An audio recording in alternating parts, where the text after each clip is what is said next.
Aujourd'hui, à la médiathèque, nous rencontrons l'auteure Caroline Barré à la Foire du livre des Galeries de Saint-Hyacinthe. Mais tout d'abord, notre club de lecture. Bienvenue à l'émission.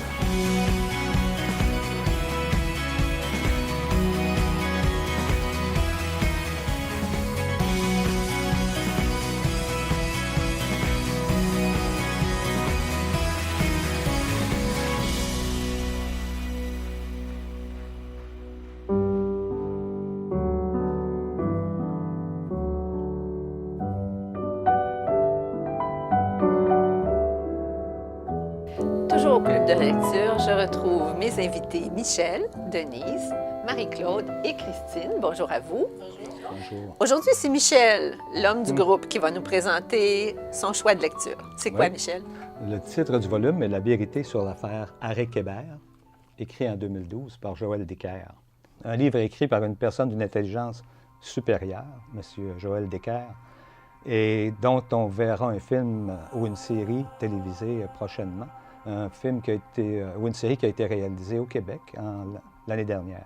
Un livre d'une grande complexité. Complexité du fait qu'on parle d'une aventure en 1975 où une jeune fille disparaît. Et tout au long du livre, on essaie de nous expliquer qu'est-ce qui est arrivé à cette fille-là et qu'est-ce qui est arrivé avant 1975 et qu'est-ce qui est arrivé également entre 1975, sa disparition, et l'année 2008, c'est-à-dire l'année où on découvre le cadavre. Le livre nous présente une série d'histoires de personnes, de lieux, à des dates différentes, pour essayer de nous faire comprendre à la page 650 environ, soit vers 13 ou 14 pages avant la fin du livre, qui sont les assassins. Mm-hmm. Donc, voici une des histoires, un paquet d'histoires parallèles, une des histoires est l'histoire d'une grande amitié entre un professeur d'université et un de ses étudiants. Notre professeur de 34 ans a été isolé à un moment donné dans la ville d'Aurora, dans le New Hampshire, à l'été 75, pour écrire un livre. Et arriva ce qui devait arriver, tomber en amour avec une jeune fille de 15 ans. Juste pour complexifier les choses, quelqu'un d'autre est tombé en amour avec la jeune fille en même temps cet été-là. En 2008, l'écrivain, ex-professeur d'université à ce moment-là, à 67 ans, décide de faire planter des fleurs dans son jardin. On creuse et on découvre le cadavre de la jeune fille qui était décédée en 1975, Nola, son ex-amoureuse. Donc, il est incarcéré. Et qui viendra à son secours, son ancien élève, Marcus Goldman, qui va à ce moment-là faire tout en son possible en coopération avec un sergent de l'endroit pour prouver l'innocence de son professeur. C'est pas lui qui est. Mais c'est tout un suspense. Hein? Il y a le don d'Icaire de nous garder en haleine là, sur le bout de notre chaise. Oui. Moi, c'est un genre de livre où il ne faut pas que tu aies besoin d'aller te coucher tout de suite parce que on veut pas le lâcher. On veut vraiment savoir qu'est-ce qui est arrivé à la jeune fille. Puis c'est vrai qu'on est toujours sur un peu le bout. Oui. C'était un excellent suspense. Il y a plein de rebondissements. En fait, on part dans toutes les directions à un moment donné parce qu'il y a quelque chose qui l'amène sur une piste, puis sur une autre piste, puis on se promène d'une piste à l'autre. Là. Mais il y a des personnages assez colorés là-dedans, puis caricaturaux. Moi, j'ai trouvé ça assez particulier, la maman de Marcus, là, comment il la décrit, puis les échanges qu'il y a avec elle, puis comment elle réagit, ça fait sourire pas mal. Elle couvait beaucoup son enfant. Et puis, il y a aussi le fait que Marcus, lui, il s'en allait voir son ami Arrêt-Québert pour avoir de l'inspiration parce qu'il doit écrire un livre, si je ne me trompe pas, son éditeur et a là, une entente avec il est victime de la fameuse page blanche. Alors, ça va être son sujet de prédilection. Marcus avait écrit un best-seller déjà, 2 ans avant. Oui. Et il devait produire 4 autres volumes, mais il était à sec. Donc, il est allé voir son ancien professeur d'université qui l'a reçu là, à bras ouverts. Et sur les faits, le jardin a été creusé 1 mois ou 2 après qu'il soit parti de chez son professeur. et la découverte. Donc, il a voulu venir en aide, lui, à son ami, en fait, parce qu'il y a beaucoup de soupçons qui s'en allaient vers lui, puisque c'était dans la maison, c'était dans son jardin.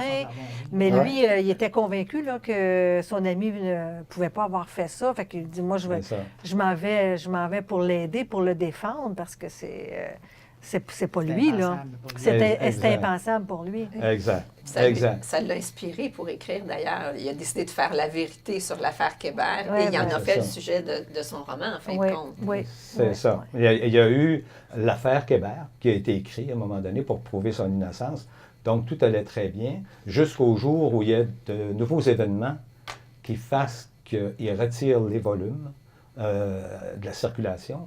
Oui, c'est parce vrai. qu'à la lueur de ces nouveaux événements-là, ce qu'il avait écrit n'était pas totalement vrai. C'est le genre de volume, comme on disait à l'époque, quand l'au-delà était vivant, qu'on ne commence pas à lire un dimanche au soir. Non. Surtout non. C'est ça. Impossible. C'est ça. On nous amène en 75, en 68. À l'époque où il écrit le livre, en 2008, on parle de la campagne à l'élection de Barack Obama. Ouais. Beaucoup de faits historiques. C'est ça. Et quand il a eu fini d'écrire ce volume-là, il l'a mis de côté. Et il a dit, pour écrire, puis son éditeur disait « Go, go, go, on a le bon livre », mais il dit, je vais aller un peu plus loin que ça, il a écrit 31 règles, à savoir comment devenir un bon écrivain, un très bon écrivain, à la lueur de ce qu'il avait écrit dans son livre lui-même. Et il a hésité très longtemps, est-ce que j'intercale ces règles-là dans mon livre? Il me semble que ça irait ensemble. Et c'est ce qu'il a fait. Il a reporté un peu l'introduction de son roman pour en inclure 31 règles. Et c'est ce qui a fait la complexité du livre également.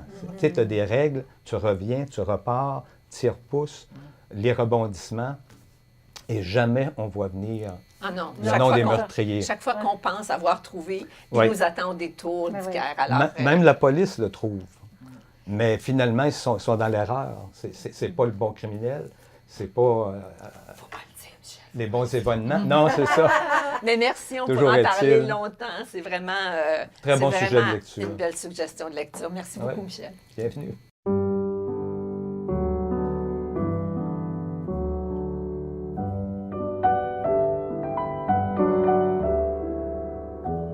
Fenêtre sur la cause aujourd'hui, Lucille Denis va nous donner des conseils et des suggestions pour aborder le deuil. Oui, c'est un sujet qui n'est pas forcément facile et ça peut arriver n'importe quand dans la vie d'un enfant. Alors, je vous propose ces deux premiers livres-là. Cela, c'est vraiment pour éclaircir c'est quoi le deuil. Donc, c'est vraiment à titre informatif. Celui-ci, ce que j'aime, c'est que chaque section traite différemment. Si on y va, page 92, c'est sur la mort. Donc, il y a une petite histoire. Puis après ça, il y a des activités à faire avec les enfants. Vous avez l'atelier philo, fait qu'on peut en discuter avec son enfant. Donc ça peut amener des discussions. Puis pareil, ici, c'est un livre vraiment informatif sur le deuil.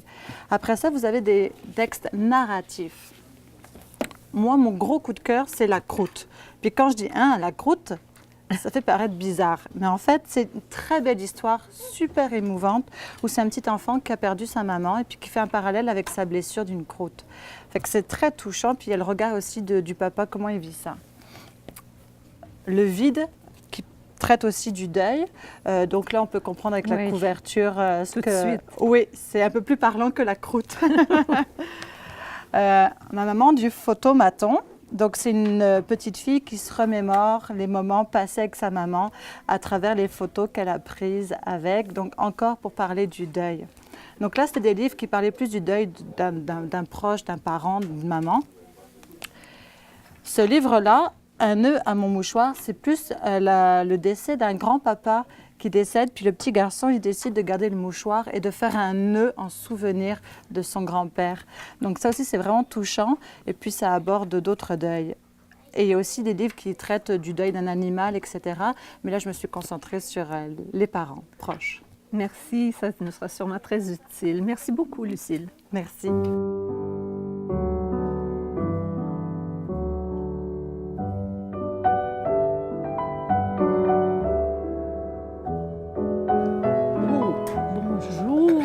Jean-Marc. Cher José, quel bonheur de vous voir, Dame José.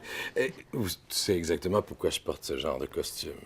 Non. Quand on a des grandes histoires à raconter, évidemment, on met les grands costumes. Oh. Tu sais que dernièrement, il y a eu une grande série qui a été refaite. En fait, au niveau des images et tout ça, ils ont travaillé tellement fort. Et de revoir des titres revisités, moi, ça me fait toujours plaisir. Pourquoi? Parce qu'évidemment, on tombe dans la nostalgie. Et que la nostalgie, c'est beau. C'est beau. Et ça fait du bien. Et ça fait du bien. Tu voudrais savoir de quoi je te parle, hein? Mais certainement. Montre-moi ce bel album. Laisse-moi voir. Juste ici. Regardez bien.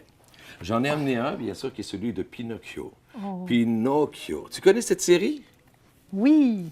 Il y en a plusieurs. Il y en a plusieurs. J'en possède même un chez moi. Ah, lequel? Alice au Pays des Merveilles. Ah, qui est une grande histoire, évidemment. Mais maintenant, on va parler de Pinocchio. Tu connais bien Pinocchio? Ben oui. Est-ce que si on lisait une partie de ce livre, ça te rappellerait des souvenirs? Ah, j'adorerais ça. Moi, personnellement, j'ai été très surpris. Pourquoi? Oui? Ben, finalement, je croyais que je la connaissais très bien, cette histoire, puis je me suis aperçu que non. Ah non? En fait, j'étais peut-être trop omnibulé par ces magnifiques images de Manuela Adriani que, évidemment, je me disais que l'histoire pouvait être autrement. Il était une fois un roi, voudront répondre des petits lecteurs. Eh bien non, les enfants. Il était une fois un petit bout de bois, une simple bûche comme celle qu'on met l'hiver dans les cheminées. Un beau jour, ce morceau de bois s'est retrouvé dans l'atelier d'un vieux menuisier nommé Geppetto.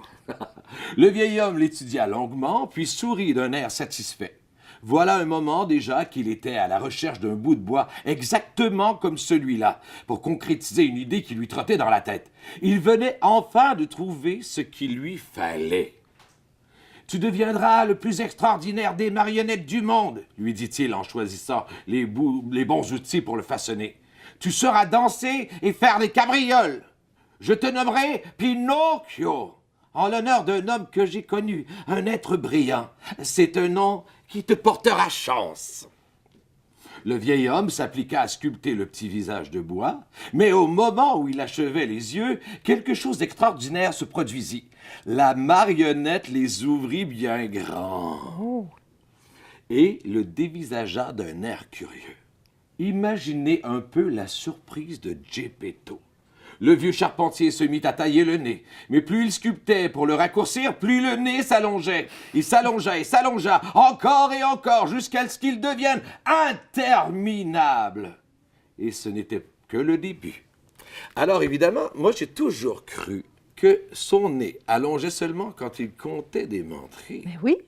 Mais même avant sa naissance, son nez s'allongeait. Oh. Alors, évidemment, cette grande histoire fait place à l'imaginaire, mais fait place à cette belle nostalgie qu'on a tous envie de retrouver. Merci, Jean-Marc. Merci.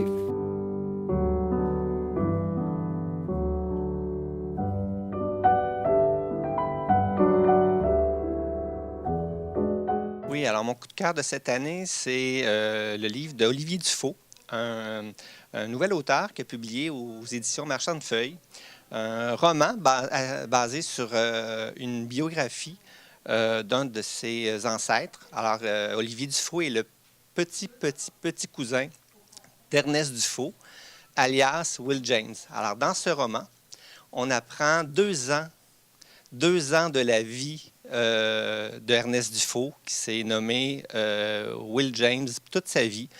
C'est-à-dire qu'à partir de ses 15 ans, il s'est exilé aux États-Unis. Il a quitté sa famille d'ici au Québec. C'est un jeune homme originaire de Saint-Nazaire-d'Acton, tout près d'ici. Alors, il est parti pour les États-Unis où il a fait toute sa vie. Alors, il a vécu en tant que cow-boy. Il a été même reconnu comme étant un des grands cow-boys québécois des États-Unis. Il était aussi illustrateur, dessinateur, aquarelliste. Il a été même cascadeur et aussi acteur à Hollywood. Alors, c'est un personnage vraiment intéressant à découvrir. On n'apprend pas tout ça, malheureusement, dans le roman. On l'apprend dans d'autres, évidemment, ouvrages qui ont été publiés à son sujet. Dans cet ouvrage-là, on apprend 2 ans de sa vie, comme je le disais tantôt, qui ont été vraiment marquantes pour lui. Il a été voleur, évidemment, de bétail, et on apprend Pendant ces 2 ans-là, évidemment, la péripétie qu'il a vécue lors d'un vol de bétail, il a été incarcéré pendant 15 mois. Et ces 15 mois-là d'incarcération ont été vraiment marquantes pour lui. C'est à ce moment-là qu'il a vraiment développé davantage son intérêt, évidemment, pour le dessin. Et pour tous les intéressés, vous pouvez aller voir sur Internet, puis vous allez découvrir, c'est magnifique. C'est un génie. Finalement, c'est un génie, ce bonhomme-là. Moi, ce que j'ai aimé aussi dans ce roman-là, c'est surtout les descriptions minutieuses que l'auteur font de toute la vie de ce personnage-là, de sa vie de cow-boy. On apprend évidemment les mots particuliers au monde, évidemment, des cow-boys du Far West. Alors, ça se passe de 1915 à 1917. Alors moi, j'invite les gens à lire ce livre-là. C'est un très beau livre. C'est fait aux éditions Marchand de Feuilles, la même maison d'édition qui a publié La femme qui fuit, qui a été vraiment très populaire récemment.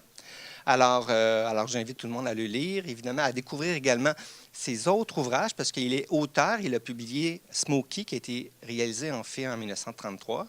Et aussi, évidemment, des biographies qui ont été faites à son sujet par différentes maisons d'édition comme Boréal, où l'on en apprend davantage, évidemment, sur l'auteur.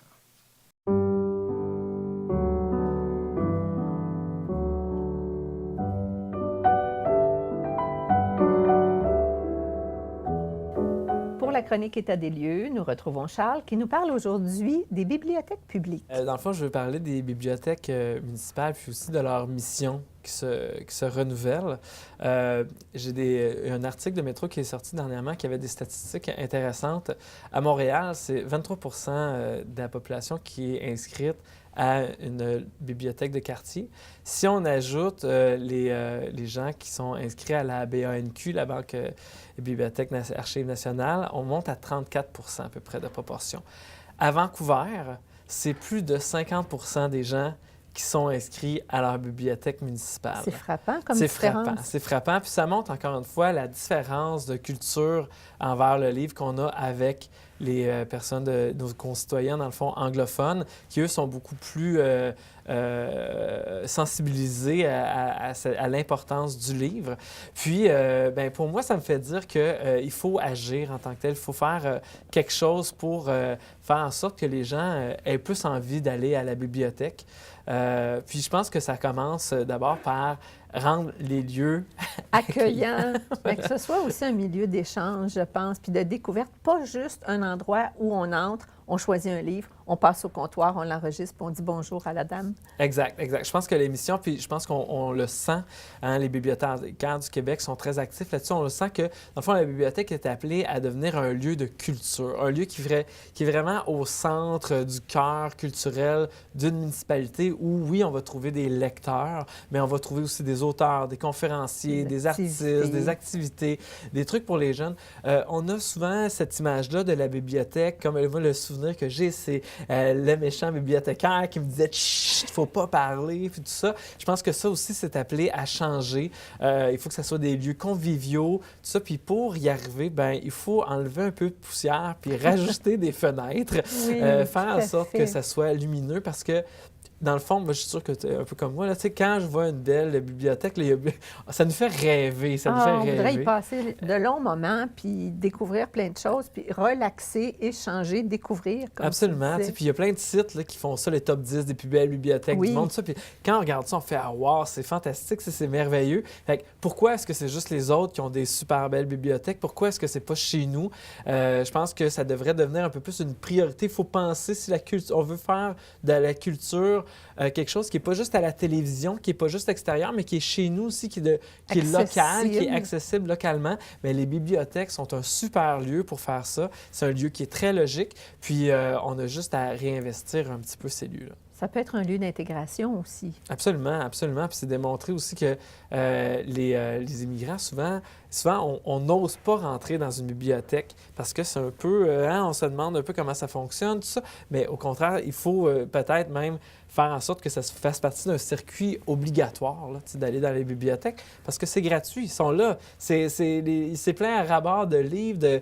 On peut faire plein de choses, mais on ne les utilise pas. Donc, il faut que ça change. Il faut que ça change. Merci d'avoir été là. Merci, Charles. Merci.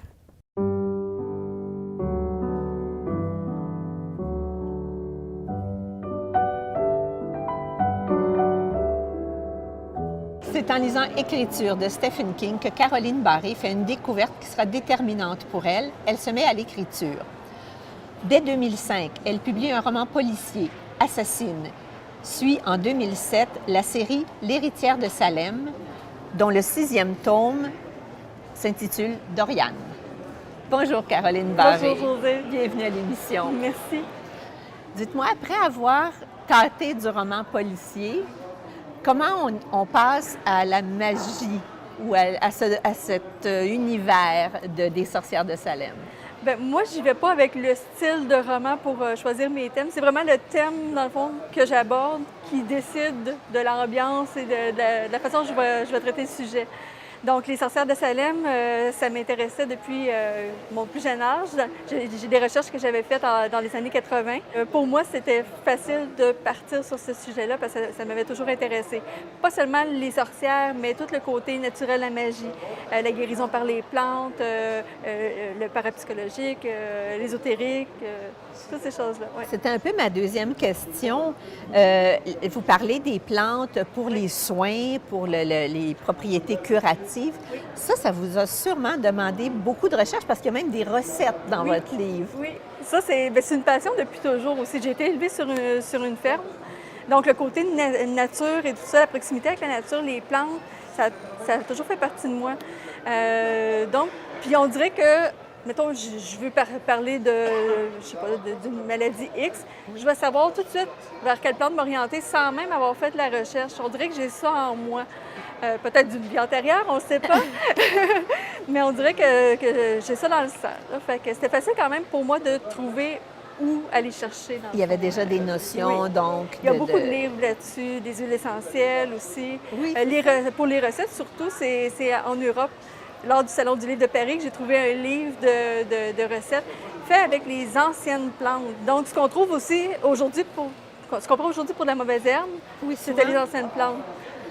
Et on peut difficilement parler de Doriane et de sa grand-mère sans parler des tout débuts. Comment ça vous est venu, ces personnages de la série L'héritière de Salem? Oui, bien, Mégane, c'est le personnage principal. Elle me ressemble beaucoup. Disons que c'est pas mal moi que j'ai mis dans ce personnage-là. Mégane, dans le fond, je l'ai pris, c'est l'héritière. Elle va apprendre en une nuit qu'elle a été adoptée à la naissance.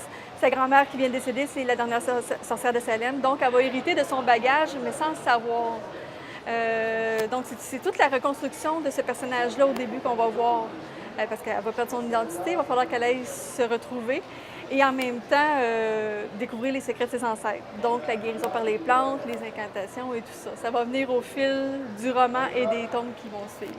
Oui, puis elle hérite pas seulement de ça, elle hérite aussi de l'animosité de certaines entités, si on peut dire, sans trop dévoiler. Je ne sais pas si vous pouvez nous en parler. Bien, la première chose qu'elle va être confrontée, c'est les citoyens de Salem. Parce que tous les citoyens de Salem, eux autres, se sont débarrassés de la dernière sorcière. Là, quand elle va arriver, ils vont y faire des misères. C'est elle qu'il va falloir qu'il fasse sa place là-bas. Il y a aussi la grand-mère qui reste toujours présente, mais au fil du temps aussi, il y en a d'autres qui vont se présenter. Si je ne m'abuse, le 5e tome devait d'ailleurs être le dernier de la série. J'ai fait le salon du livre de Rimouski, puis à ce salon-là, il y a une dame qui est passée, puis elle m'a dit, dis-lui, tu vas te rendre jusqu'à 8, mais elle dit, tu vas savoir quand t'arrêter. Oui, parce que je pense que vos lectrices avaient une attente élevée d'un 6e tome. Oui, puis même après le 6e, il y en a plusieurs qui sont venus me voir, puis ils voulaient avoir encore une suite. Ah, d'accord. Il n'est pas dit qu'éventuellement, je ne reprendrais peut-être pas un personnage, mettons, pour exploiter ce côté-là. Je verrai à ce moment-là, mais j'avais d'autres projets en attendant que je voulais commencer. Bien, en parlant d'autres projets, est-ce que vous pouvez nous parler d'Une âme tourmentée ou si c'est trop tôt pour en parler? Oui, bien, Confession d'une âme tourmentée, c'est un roman, mais basé sur un fait vécu. Donc, c'est une pendue qui m'est apparue quand j'étais plus jeune. Je venais de finir Assassine, mon premier roman, fait que je me suis dit qu'elle voulait que je raconte son histoire. Donc, ça part comme ça, mais dans le fond, moi, j'ai tout mis ça romancé. Donc, moi, c'est comme un personnage qui va écrire son journal, mais plusieurs années plus tard, c'est une amie qui va reprendre ça pour rendre ça public. Je dis pas tout, Mais c'est ça, ça va raconter l'histoire de cette pendule-là qui m'est apparue. Donc, c'était déjà quelque chose qui était en vous avant l'héritière de Salem, donc. Oui. Puis qui a fait son chemin dans votre imaginaire pour aboutir. Puis pas juste dans l'imaginaire, vu que c'est quelque chose que j'ai vécu.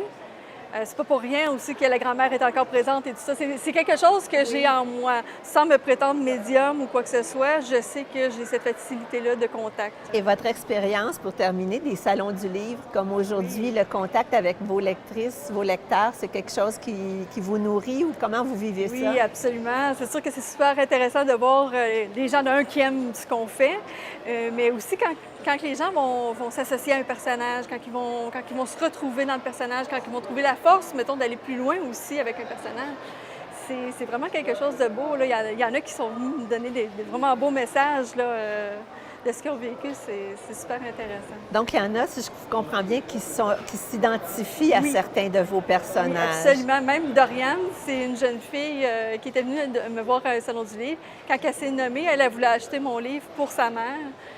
Puis quand elle s'est présentée, j'ai dit « Oh, Doriane, ça rentre avec ma série. » Je dis « Est-ce que je peux prendre ton nom? » Puis elle avait dit oui, elle était vraiment contente.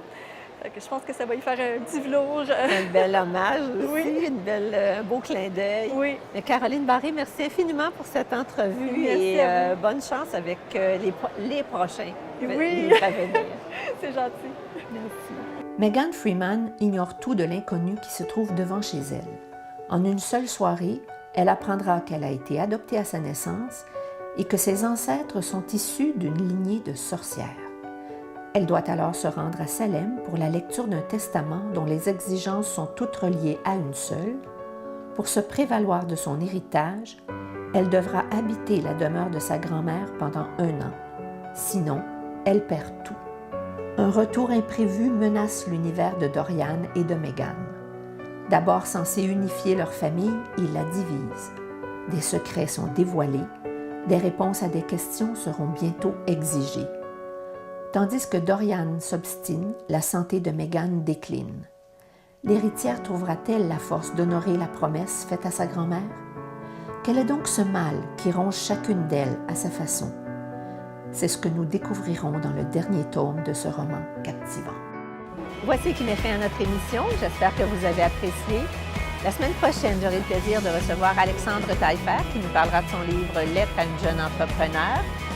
Et bien sûr, nous retrouverons nos invités du club de lecture ainsi que nos chroniqueurs habituels. Bonne semaine!